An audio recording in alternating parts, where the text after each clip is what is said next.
My avatar walked different. Shoulders back. Fresh fit.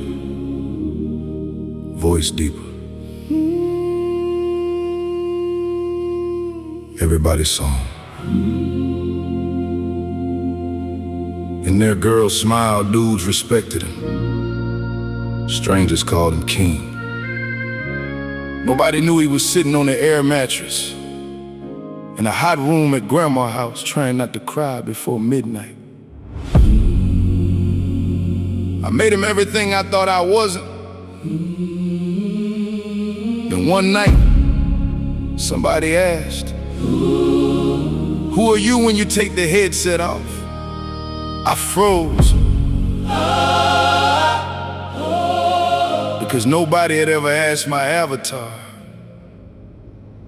about Malik.